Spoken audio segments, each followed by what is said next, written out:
جی بسم اللہ. ٹھیک ہے، شکریہ. آغا دانیہ نقوی کا سوال ہے. یہ خود بھی الحمدللہ کافی بڑی عالمہ ہیں، لائر بھی ہیں. جی دانیہ نقوی، آپ پوچھیں جلدی سے. السلام علیکم آغا. میرا ایک سوال یہ ہے کہ جیسے کہ جب سورہ فاتحہ کے لیے کہا جاتا ہے کہ برائے ایصال ثواب کل مومن و مومنات، یا قرآن مجید کی تلاوت کی جاتی ہے اور یہ کہا جاتا ہے کہ کل مومن و مومنات کے ایصال ثواب کے لیے آپ پڑھ دیں.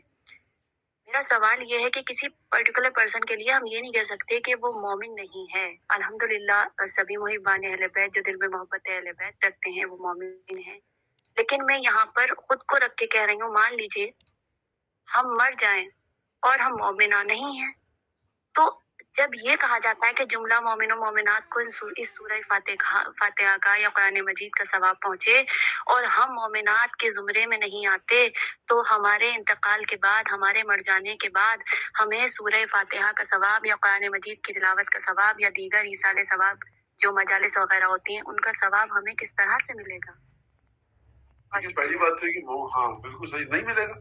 اگر خدا نہ کرے میں مر جاؤں یا مومن نہ ہوں، خدا نہ کرے اس معنوں میں موت تو حق ہے، اس کے بارے میں نہیں کہہ رہا خدا نہ کرے، اس بارے میں کہہ رہا ہوں خدا نہ کرے کہ میں بغیر ایمان کے مروں. ٹھیک ہے، مرنا تو حق ہے جب بھی انسان کو موت ہے، لیکن خدا نہ کرے کہ غیر ایمان کی حالت میں مرے. اگر بغیر ایمان کی حالت میں خدا نہ کرے کوئی مر جائے تو پھر کیا ہوگا؟ اس تک وہ چیزیں نہیں پہنچیں گی جو مومنین تک پہنچ سکتی ہیں. ایک بات ٹھیک ہے، یہ بات یہاں تک واضح ہو گئی. تب تو جتنے بھی جن کا بھی انتقال ہوا ہے وہ ہم یہ تو نہیں کہہ سکتے کہ سبھی مومن و مومنات ہیں. نہیں، ایک سیکنڈ، ہاں مجھے سوال کا جواب دیں. یہاں تک بات کلیئر ہو گئی کہ نہیں ہوئی؟ جی جی. کہ اگر میں نعوذ باللہ خدا نہ کرے بغیر ایمان کی حالت کے مرا تو وہ جو چیزیں مومنین تک پہنچنی ہیں عالم غیب میں ایلیجیبل نہیں ہوں نا میں. صحیح ہے، ٹھیک ہے، تو مجھے نہیں پہنچ سکتی. ٹھیک ہے، یہ بات تو واضح ہے نا؟ جی بالکل ہے نا. اب سوال یہ جو آپ کا کہ اگر کوئی مومن نہیں ہے تو دیکھیے جو یہ کہا جاتا ہے نا کہ مومنین اور مومنات، اس کا مراد ہوتی ہے اسنا عشری، 12 امامی، 4 معصومین کا ماننے والا، ان کے دشمنوں سے نفرت کرنے والا اور ائمہ سے محبت کرنے والا، ولایت کو ماننے والا، خلافت بلا فصل کو ماننے والا. ٹھیک ہے، اس مومن سے مراد یہ ہے جو ہم کہتے ہیں جملہ مومنین و مومنات کے لیے فاتحہ پڑھیے. ٹھیک ہے، یہ بات بھی واضح ہوگی. لیکن اگر واجبات ادا نہیں کر رہے ہیں، ہم کسی کے لیے نہیں واجبات کہہ ادا رہے نہیں کر رہے ہیں، واجبات ادا نہیں کر رہے ہیں، میں سمجھ گیا. جی معذرت، مکمل کیے سوال اپنا.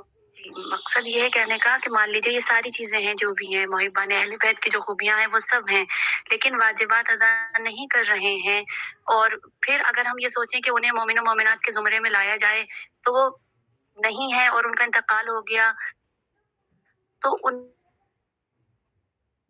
سورہ فاتحہ کا ثواب مومنات کے زمرے میں نہیں آ رہے ہیں، پہنچے گا، پہنچے گا نہیں. بس یہی سوال تھا. پہنچے گا. شرط قبولیت کیا ہے؟ ایمان ہونا کہ وہ محب اہل بیت ہو اور دشمن اہل بیت سے بغض رکھتا ہو، خلافت بلا فصل کو مانتا ہو، 4 معصومین کو مانتا ہو کہ رسول خدا کے بعد افضل ترین ہستیاں یہ ہیں. جناب سیدہ کے مد مقابل جو بھی آئے گا وہ باطل ہے، وہ گمراہ ہے، مدعو ہے. ٹھیک ہے، یہ اس کا عقیدہ. بہت شکریہ. اب یہاں پر ایک اور باریک سی بحث ہے.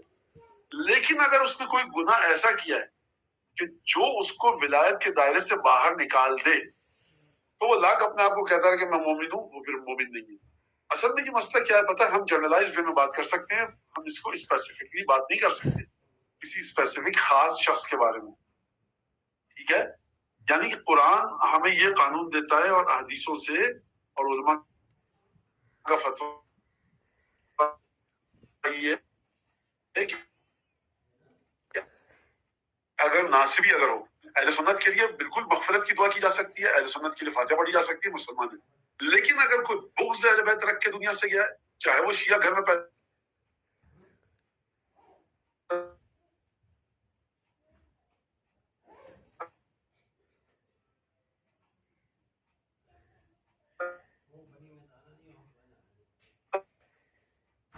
ہو، چاہے